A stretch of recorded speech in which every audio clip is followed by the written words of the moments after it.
재미난 예제를 좀 들어볼게요. 일단 상속은 문법적으로 봤을 때 아까 그 클래스에서 그런 식으로 활용된다. my array, 그 다음에 my array util, 요 관계가 어떤지 보시면 되거든요. 근데 이제 상속에 관련된 어떤 베이스적인 개념, 상속은 뭘 보고 만들어낸 걸까? 모르겠어요. 현실을 모델링한다 라고 했을 때 저는 딱 이 예제가 생각이 나더라고요. 자, 재사용을 한다. 재사용. 우리 앞에서 코드 짜면서 종종 그런 일들이 있었습니다. 내가 코드를 막 짜놨는데 짜놓은 코드가 좀 이따가 또 사용이 되고 좀 이따가 또 써야 되고 여러 번 쓰여야 된다. 그러면 이런 걸 어떻게 만든다 그랬죠? 자주 사용하려고 하는 기능들이 있다면 뭘로 만들자? 계속 코드로 중복되게 쓰자? 아니다. 메서드를 만들어 놓고 호출해서 쓰자. 그죠? 필요할 때마다 이거 사용해야지, 요거 호출해서 써야지, 요거 호출해서 써야지. 만약에 기능 수정이 필요하면 요것만 수정하면 되니까. 여기서 한 단계 업그레이드 되면서 자바는 클래스라는 개념으로 묶어 쓰잖아요. 그래서 클래스를 정의하다 보니까 클래스의 멤버 메서드 A에서 어떤 기능이 있는데 멤버 메서드 A에서 어떤 동일한 기능이 또 있더라. 그러면 이것도 역시 메서드로 만들자. 그리고 그걸 호출하도록 만들자. 지금 계속 중복적으로 사용되는 코드는 최대한 빼주자. 이런 베이스가 들어가 있잖아요. 개념이. 똑같은 코드 계속 쓰지 말자는 거죠. 한 번 써놓고 이용하자는 거지. 클래스도 그렇잖아요. TV가 3대가 필요해. 그럼 클래스를 3개를 만드는 게 아니라 클래스 하나만 만들어 놓고 이거랑 똑같은 개념으로 메모리에 찍어내자. 계속 재사용 아닌가요? 똑같은 거 자꾸 쓰지 말자고. 그죠? 개발자는 게으릅니다. 우스갯소리지만 인간은 태생이 게으르죠. 우리가 인간의 문명이 발전할 수 있는 이유 중에 하나가 게으른 거잖아요. 그죠? 맨날 움직이면서 뭐 하려니까 귀찮아. 그러니까 뭔가 자동으로 뭘 할 수 있는 게 없을까? 자꾸 뭐가 그래서 발전이 되는 거죠. 마찬가지예요. 상속은요, 내가 클래스들을 만들었어요. 프로그램 짜려다 보니까 클래스들을 만들었는데 가만 보니까 이 클래스에도 이런 기능이 있고 이 클래스에도 똑같은, 저걸 A라는 기능이라고 표현할게요. A 기능이 있고 얘도 A 기능이 있어야 되고 얘도 A 기능이 있어야 돼. 얘도 A가 있어야 돼. 계속 똑같은 코드를 써야 되나? 귀찮아 죽겠네? 그러면 첫 번째 방법, A라는 기능을 가지는 클래스를 따로 만든다. 그죠? 그리고 각각의 클래스에서 A라는 객체를 참조하도록 만들자. 클래스가 아니고 객체예요. 객체를 참조하자고. 마치 리모컨, TV 같은 그런 개념을 만들자는 거예요. 리모컨 A, 리모컨 B, 리모컨 C, 얘네들 전부 하나의 TV를 참조하게 하자. 뭐 그런 개념으로.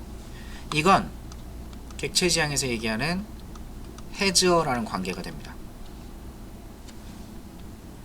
되게 중요한 개념이에요. 포함한다라는 개념. 이미 여러분은 이걸 써먹었습니다. my array라고 하는 클래스는 뭘 포함하고 있어요? int형 배열 객체. 요 객체잖아요. 결국 이렇게 해서 뭘 참조하게 만드는 애죠. 그러면 요 my array 객체를 생성하면 나중에 int형 배열 객체도 하나 필요한 거죠. 그리고 이렇게 참조해서 갖고 있죠. 이런 개념을 포함이라 그래요. 이런 개념을 포함. 인형 있죠, 인형. 우리 말하는 인형 만들어 봤죠? 인형에 건전지 참조 변수 기억나죠? 건전지를 참조하는 변수. 이렇게 정의되어 있는 형태를 포함이라 그래요. has a. 인형은 건전지를 가져야 한다. 요게 일반적인 클래스를 다루는 첫 번째 개념이고요. 우리가 공부하고 있는 지금 상속에 대한 개념은 이렇게 하자는 게 아닙니다. 다시 한번 동일한 개념. 내가 클래스 3개를 필요로 해서 만들어 봤는데 정의를 하다 보니까 A 기능이 여기 다 들어가야 돼. 이걸 포함 관계가 아니라, 자, A라고 하는 클래스를 하나 딱 정의해서 기능을 미리 정의해 두자는 거예요. 그리고 클래스를 만들 때 이걸 상속하겠다, 이걸 상속하겠다, 이걸 상속하겠다. 그러면 A에 대한 기능은 내가 신경 쓰지 않아도 되는 거죠. 이렇게 설계를 만들면. 맞아요? 추가적인 기능만 내가 써놓으면 되는 거죠. 공통적으로 사용할 기능들이잖아요. 그럼 나중에 1번 클래스, 2번 클래스, 3번 클래스라고 했을 때 1번으로 객체가 만들어졌을 때에는 A 클래스를 갖고 있을 거고, 2번으로 만들어도 A 클래스를 객체로 생성했었어야 될 거고, 3번 객체를 만들어도 A 클래스를 객체로 생성했어야겠죠. 그리고 포함 관계랑은 다르게 이 자체가 그냥 하나의 취급이 되는 거죠. 이거 자체가 하나. 맞아요? 참조해서 점 찍으면 A 멤버도 보이고 얘도 보이는 거니까, 같이 쓸 수 있는 거니까. 이런 건 is a 관계라고 합니다. 이런 경우에는 상속을 사용하자. is a 관계가 뭐냐면, 요걸 좀 빗대 볼게요. 여기 1번, 2번, 3번 클래스들이, 예를 들어 1번 클래스는 토마토예요. 2번 클래스는 감자예요. 3번 클래스는 양파예요. 자, 여러분이 토마토를 정의한다, 감자를 정의한다, 양파를 정의한다 라고 했을 때 얘네들은 공통적인 특징이 있지 않을까요? 그죠? 공통적인 특징들이 있을 거예요. 그게 값이 됐든 뭐 기능이 됐든.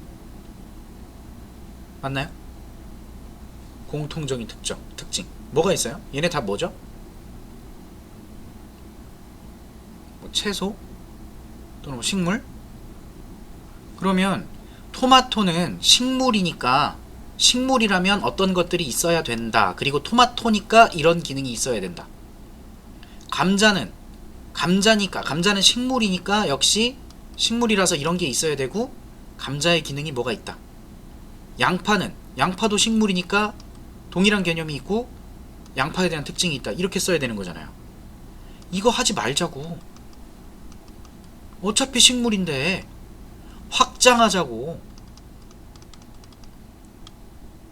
그럼 객체로 토마토가 생성되면 식물에 대한 개념도 만들어지고 토마토가 추가된 거고, 감자도 식물이 만들어지고 감자의 특징이 추가되고, 양파도 마찬가지인 거죠. 자, is a 관계. 토마토는 식물입니까? 토마토는 식물이다. 감자는 식물이다. 양파는 식물이다. 맞죠? 토마토가 식물을 갖고 있어요? 감자가 식물을 가지는 겁니까? 아니죠. 여러분이 지금 이제 이건 현실에서 표현을 한 거지만, 만약에 이제 내가 여행을 좋아해요. 이걸 토마토, 감자, 양파가 아니라 다른 개념으로 빗대 볼게요. 내가 여행을 좋아해서 캠핑카를 하나 만들 거예요. 캠핑카라고 하는, 또는 난 스피드가 좋아서 스포츠카를 하나 만듭니다. 그리고 장 볼 때 편하려고 경차를 하나 만들어요. 자, 이건 어떤 생활을 구현하기 위한 클래스 라고 했을 때, 캠핑카든 스포츠카든 경차든 전부 다 차잖아요. 카, 자동차죠. 캠핑카에 대한 정의를 할 때 여러분은 자동차기 때문에 어떤 것들이 있을 거고 캠핑 관련 기능이 추가될 거예요. 스포츠카도 마찬가지. 자동차니까 똑같은 기능들이 들어있을 거고, 스포츠카기 때문에 거기에 대한 특징이 있을 거고, 경차도 마찬가지. 경차도 차입니다. 람보르기니나 뭐 레이나 모닝이나 다 똑같은 거지, 뭘 자동차인데 뭐. 그죠? 똑같은 기능이 그대로 있어요. 근데 경차의 특징이 들어간 거죠. 그러면 상위 클래스는 뭐가 되겠어요? 차가 되면 되죠. 한번 정의해 둔 거.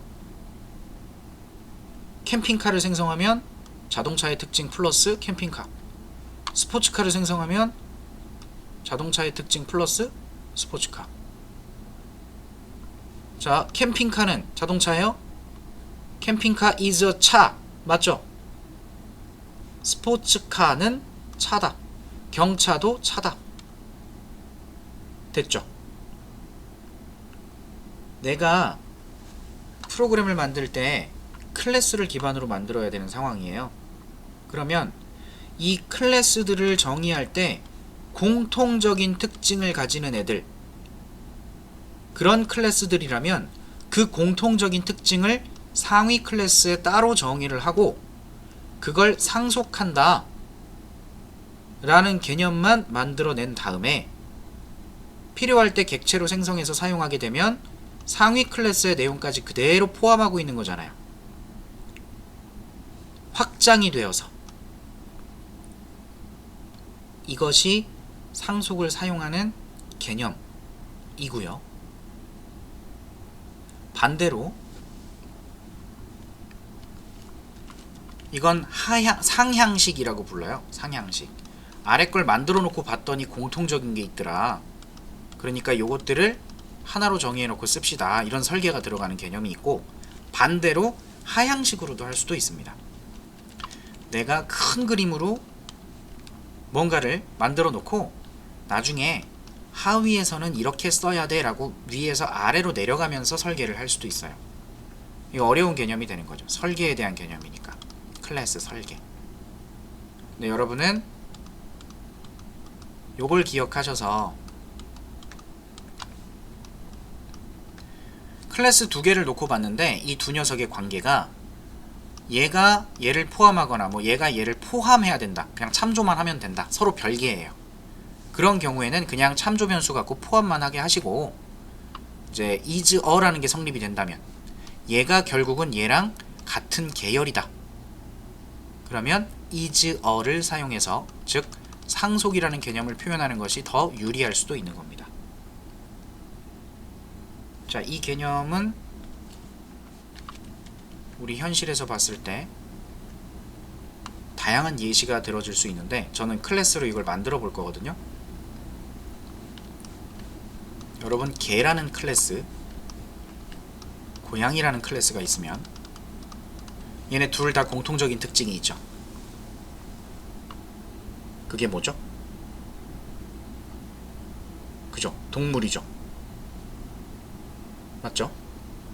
그럼 여기다가 개는 동물이니까 뭐가 있다. 고양이도 동물이니까 뭐가 있다. 여기다 코드 짜지 말라고. 그죠? 만약에 동물에 대한 특징이 학계에 발표가 나서 새롭게 바뀌었어요. 그럼 여러분은 클래스의 정의를 바꿔야 되잖아요. 여기 가서도 수정해야 되고 여기 가서도 수정해야 돼. 미친 거 아닌가요? 클래스가 두 개만 놓고 예를 들었으니까 아무것도 아니겠지만 수십 수백 개의 클래스를 갖고 코딩을 해요.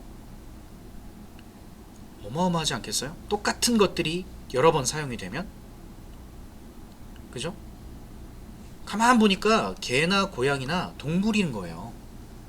그래서 야, 동물이라면 이런 기능이 있겠지 라고 해놓고 개는 동물이니까 개 is a 동물 상속을 해서 쓰자. 여기다가는 이런 거 안 쓰고 개니까 뭘 한다, 개니까 뭘 할 수 있다, 개니까 무슨 값을 갖는다. 그럼 나중에 이거 갖고 개 한 마리가 나오면 갠데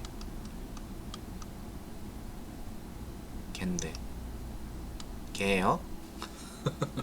얘는 어딘가에 동물의 특징도 같이 가지는 객체인 거죠. 마찬가지 고양이에서도 동물에 대한 특징이 있었으니까 고양이도 동물이야. 이렇게 해서 고양이니까 어쩌고 고양이니까 어쩌고 고양이는 어쩌고. 나중에 고양이가 하나 만들어지면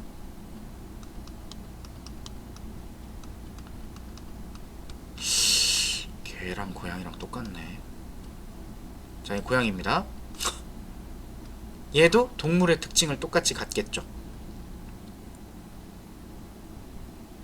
거기에 추가적으로 개 특징, 고양이만의 특징 이런 것들이 만들어지는 거죠.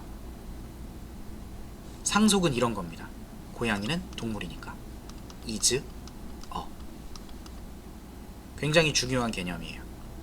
지금 당장 이해가 되지 않더라도 여러분이 이런 개념을 한 번쯤 들어두셔야 앞으로 클래스를 활용해서 공부하시는데 많은 도움이 될 겁니다.